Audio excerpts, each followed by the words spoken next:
Okay, today was supposed to be pig day, but that was taking way too long because I don't want to rush it and putting a lot of effort into it. And hey, you guys voted for this. Oh, yeah, and I'm not that ugly thing anymore. But anyway, enjoy the video.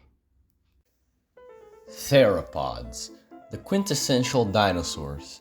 Enormous apex predators, with the largest being bigger than modern elephants. Even if not the norm, with many lineages becoming herbivorous and some very small, the largest land predators were part of this group.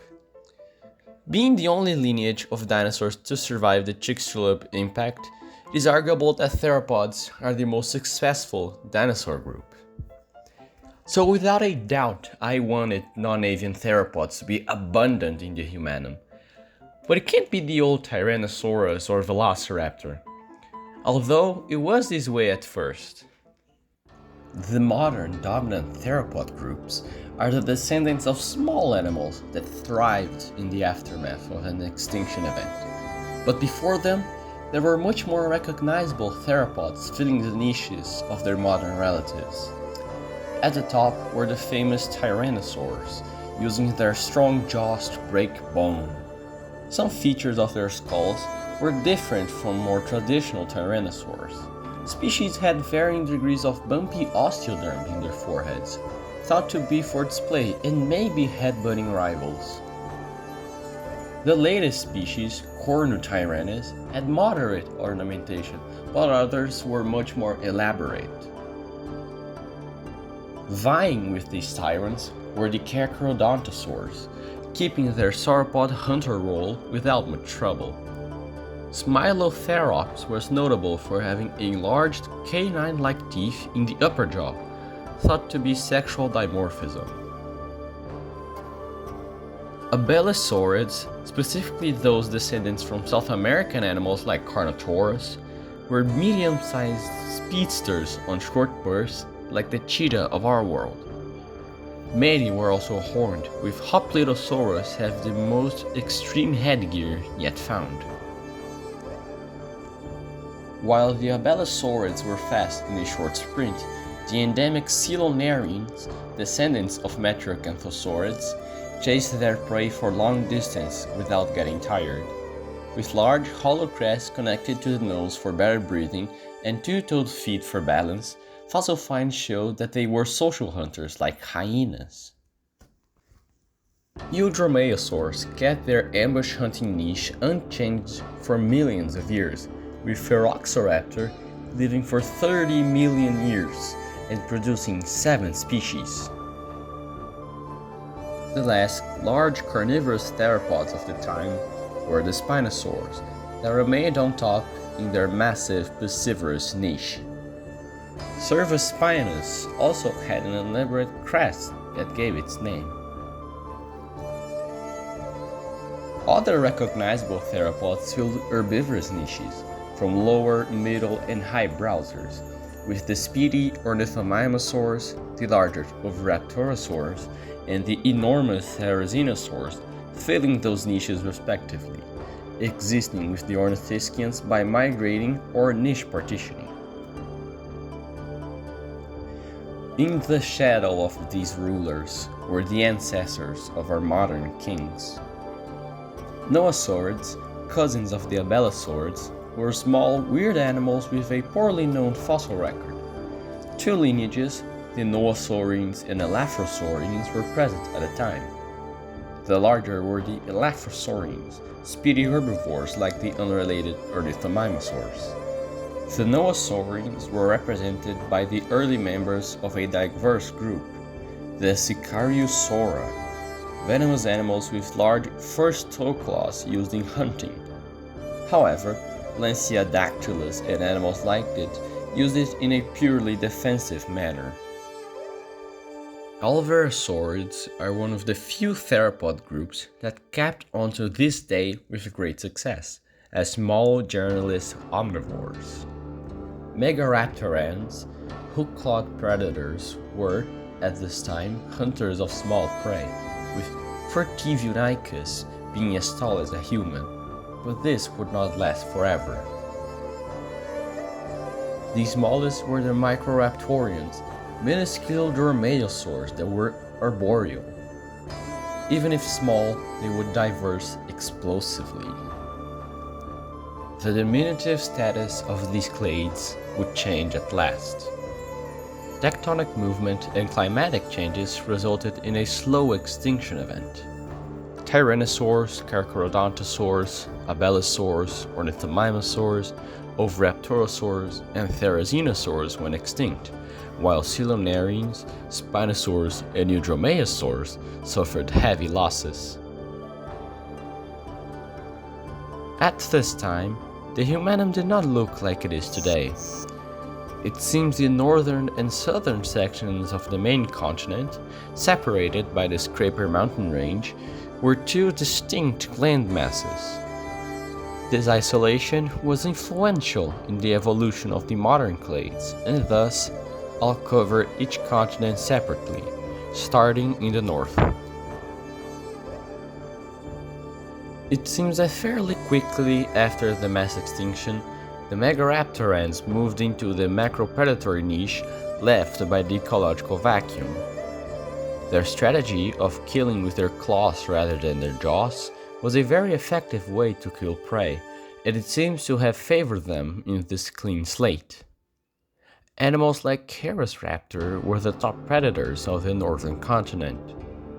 With a weight of 7 tons, they were incredibly light even for theropods, making them very agile. However, it would be another lineage of Megaraptorans that would have more success in the long run. The family Ceranaicidae, represented at the time by Zenithodon, would pursue the path of sauropod killers. Sauropods recently migrated from the northeast landmass, but were small for their standards at 10 tons. Just like the old Carcharodontosaurs, the Ceranaicids would bleed them to death, but not with serrated teeth, but serrated claws. Along with their light frames to dodge the Titan's attacks and teeth to restrain limbs, Ceranaicids carved niche along with their more normal relatives. With no mesopredators in the northern continent, the small Sicariosaurs radiated explosively. 3 lineages split at the time. The more basal were the Baskids, being small hunters like weasels, capable of killing prey larger than them with their venomous spurs coated with toxins from glands in their paws. Larger were the proper Sicariosauridae, weighed from 500 kilograms to 2 tons. But perhaps the strangest of the Sicariosaurs were the Sarcomolids, piscivores with venom that breaks down muscle fibers, meaning they can even eat fish their size or larger by taking chunks of meat. For now, these were the size of a clouded leopard, but this would change. The other noosaurids, the Elaphrosaurids, also enjoyed ecological success. They evolved into medium browsers with long necks and short skulls, like those of sauropods. They were the Titanocolines, who benefited from the forest's habitats, growing significantly more than their ancestors' size. While the northern continent was completely devoid of the old dominant theropods, the southern landmass was not. In fact, some of the previous rulers were still on top, with the Coelurinaries evolving back into large ambush predators, and their characteristic noses adapting for noise-making instead of efficient breathing. Eudromaeosaurs did not change dramatically, but also didn't last particularly long. The genus Varanoraptor had teeth like those of monitor lizards, built to slice rather than pull. Perhaps this trait evolved in response to the ecological vacuum, but Varanoraptor did not left descendants.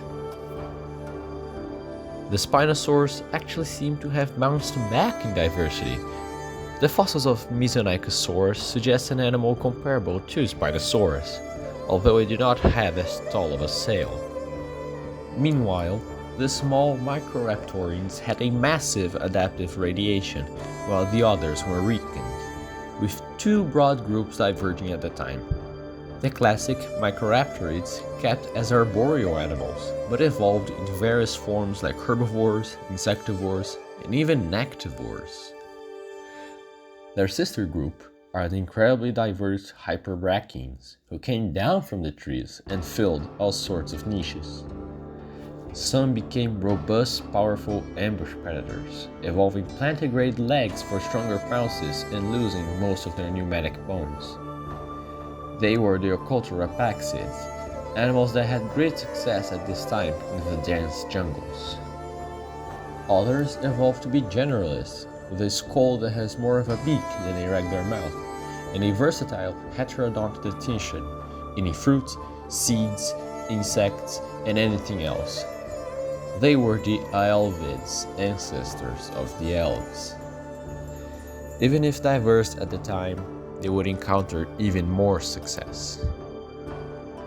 The Alverosaurs were present in both continents, but a lineage in the south who became the smallest non-avian dinosaurs to ever evolve, the Theriids. With most feeding in your hand, they feed on sugary food sources like nectar, evolving a brush-like tongue to lap up their food. Eventually, both land masses would collide. This cut oceanic currents and altered the climate, but also united different biotas. This caused a minor extinction and uplifted ecological relationships. For whatever reason, it seems that southern theropod faunas fared far worse than those from the north, perhaps for being used to more densely forested habitats. The last of the Silonarians died out along with the Spinosaurs and Eudromaeosaurs, as did most lineages of Ocultoropaxids, presumably due to the arrival of the Sicariosaurs, with only one branch surviving by being specialized. However, northern faunas were not unscathed either. The apex predator Megaraptorans saw their diversity and overall size reduced, leaving a void in the apex predator role. And although the Megaraptorans still fought for the niche, new contenders would appear. This competition would come from a lineage of hyperbrachians, the Pachydorsids. They show up quite derived in the fossil record, have a considerable gap before the continents collided. Like their competitors, they evolved strong hands with even a false thumb, but used them to restrain rather than kill. Both clades kept each other at an equal size range of around 5 tons, with either niche partitioning or habitat preferences allowing them to coexist. The Sicariosaurs seem to have survived without major losses. In fact, they diversified. With ocean currents cut, the first major savannas were established, and a group of Sicariosaurs adapted for cursorial habits. The Dromaeolithosaurids have a paralyzing venom to quickly stop prey from moving or struggling, with their strong legs used for running also being able to deliver powerful blows. With the extinction of the Spinosaurs, the Sarcomolids stepped up to the role. While the smaller forms persisted, new gigantic members evolved, taking their adaptations to macropredatory levels, with the family Maculosusauridae using their meat-softening venom to eat larger prey, in this case carcasses of animals like cetaceans. The Ocultoropaxids were hit hard by the Continental collision, with only the derived subfamily Pantherosaurinae surviving. These are the only known quadrupedal theropods, filling the niche of ambush predators, ambushing from trees like a leopard, although these predators can get much larger. The lineage of Titanocaudine Elaphosaurs evolved to fit the more open habitats, becoming selective omnivores of grains, sprouts, arthropods, and even small vertebrates. The Struthioidines also became more cursorial to escape predators. Aelvids and sauropod specialized Megaraptorans did not change dramatically because they did not encounter competition at the Continental collision. When the two continents finally merged together and resembled its modern shape in broad strokes, a new norm was established. This event definitively established the pachydorsids as the dominant apex predators, although only the subfamily Pachydorsinae survived, and the Megaraptorans did not completely die out. But overall, theropod fauna stabilized up until the modern day, with no group going entirely extinct. So the next time we'll see the modern species of auchlades. Okay, maybe in 2 videos. It's a lot, I hope you all understand.